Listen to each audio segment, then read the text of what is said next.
ভারতীয় ক্রিকেটে হারের পর ভারতীয় কোচ ভারতীয় প্লেয়ারদের উপর নিজের রাগ প্রকাশ করলেন। ভারতীয় কোচ গৌতম গম্ভীর তিনি সমস্ত প্লেয়ারদের ওয়ার্নিং নিয়ে পুরো স্ট্রিক্ট মেসেজ দিয়ে দিয়েছে একটা, যে এবার তোমরা যদি ভালো করে না খেলো তাহলে পুরোপুরি বেঞ্চে বসতে হবে। তুমি বিরাট কোহলি হও আর রোহিত শর্মাই হও না কেন, বসতেই হবে এবার, আর হার মানা যাচ্ছে না। কারণ ভারতে জেতার থেকে হারের পরিমাণ গৌতম গম্ভীর কোচ হওয়ার পরেই পুরো বেড়ে গেছে। এখানে যেমন রাহুল দ্রাবিড় কোচ হয়, সেখানে ভারতীয় টিম খেললে মনে হবে একদম জিতবেই, কোনো হারার কোনো প্রশ্নই ওঠে না। আর যেখানে গৌতম গম্ভীর কোচ হওয়ার পর ভারতীয় প্লেয়ার টিম মানে খেললে মনে হচ্ছে ভারতীয় টিম দল হেরে যাবে। এখন যে টেস্ট খেলা হলো সেখানে হাতে গোনা কটা প্লেয়ার, জয়সওয়াল, জসপ্রীত বুমরা, ওয়াশিংটন সুন্দর আর নীতিশ কুমার রেড্ডি, এই কজনই হচ্ছে কি ভারতের দলকে এগিয়ে নিয়ে যাচ্ছিল। বাদ বাকি কোনো প্লেয়ারের বলতে কোনো ভূমিকাই নেই। ওই 3-4 রানে কোনো ভূমিকা পড়ে না, কোনো প্রভাব পড়ে না ভারতীয় দলে। রোহিত শর্মা ফ্লপ, পুরোপুরি ফ্লপ। বিরাট কোহলিও পুরোপুরি ফ্লপ। তারপর রাহুল মাঝে মাঝে চলে, মাঝে মাঝে পুরোই চলে না। তারপর ঋষভ পান্থ খেলতে পারছে না, শুভমান গিল এই বয়সে কোনো অবস্থা শেষ, খেলতেই পারছে না।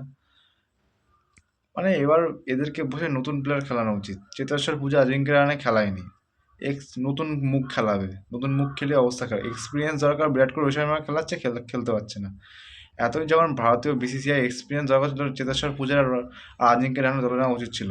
মোহাম্মদ শামিকেও নেয়নি ভারতীয় দল। গৌতম গম্ভীর নিজের দলে কিন্তু চেতেশ্বর পূজারা আর অজিঙ্ক্য রাহানেকে চেয়েছিল, ভারতীয় সিলেক্টর্সরা নেয়নি ওদেরকে। এতদিন হচ্ছে সবাইকে ছাড় দেওয়া হয়েছিল যে তোমরা নিজের মতন করে খেলো, কিন্তু খেলো জেতাও, কিন্তু এখনও কোনো ছাড় না। এখন গৌতম গম্ভীর যা বলবে তাই। এখন তিনি যদি চান রোহিত শর্মাকে বসাতে ক্যাপ্টেনদের সরিয়ে, তাই হবে। এটা ঠিক, রোহিত শর্মা ক্যাপ্টেন মানে তুমি খেলতে পারছো না, ফালতু টিমের বোঝায় কোনো লাভ নেই। এমনি রোহিত শর্মার ক্যারিয়ার শেষের পথে। অস্ট্রেলিয়া দেখো না, অস্ট্রেলিয়ার প্যাট কামিন্সই হচ্ছে ক্যাপ্টেন হিসেবে টি-20 বসে, মানে একবার বসিয়ে দিল। প্লেয়ার খারাপ, তুমি যতই ভালো নাম করা প্লেয়ার না হও না কেন, বসতে হবে।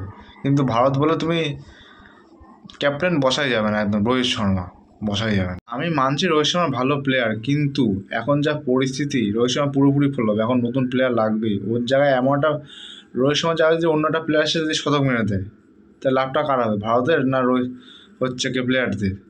নিশ্চয়ই ভারতের লাভ হবে, সেটা বুঝতে হবে বিসিসিআই। আর এমনিও গোটা দেশ বিরাট কোহলি, রোহিত শর্মার, গৌতম গম্ভীরকেও কিন্তু অনেক উল্টোপাল্টা বলছে। হিসাব মতন গৌতম গম্ভীরের কোনো দোষই নেই।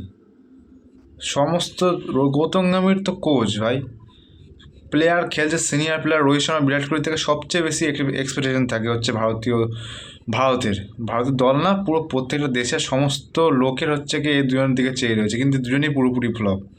তারপর ঋষভ পান্ত খেলতে পারছে না, কে খেলবে? রাহুল, শুভমান গিল, আমরা এদের কাছে চাইবো না? ওই জয়সওয়াল আর হচ্ছে নীতিশ কুমার রেড্ডি, জাসপ্রীত বুমরা একাই আউট করছে সবাইকে, একাই বল করছে, একাই পঞ্চবার করছে, পাচ্ছে না মানুষটা। কত লড়বে? ব্যাটিংও লড়ছে, বলিংও লড়ছে, কত লড়বে? একটা মানুষের কত বড়, যদি সমস্ত দলের 11 জনকে হারাতে পারে একটা মানুষ, তারা অস্ট্রেলিয়া, বাংলাদেশ না। যাই হোক, ওটা ভাবার সময় চলে এসছে বিসিসিআইকে, কিছু একটা বড় করতে হবে, নাহলে ভারত পুরোপুরি গেল। 2023-এও ভারত এই অস্ট্রেলিয়ার কাছে হেরেই নতুন বছরে পা দিয়েছিল। এবার 2024-এও ভারত ওই অস্ট্রেলিয়ার কাছে লজ্জাজনকভাবে হেরে আবার 2025-এ পা দিয়েছে। বছরের পর বছর চলে যাচ্ছে, কিন্তু একটা জিনিস বদলাচ্ছে না, হচ্ছে অস্ট্রেলিয়ার কাছে হেরে নতুন বছরে পা দেওয়া ভারতীয় দলের।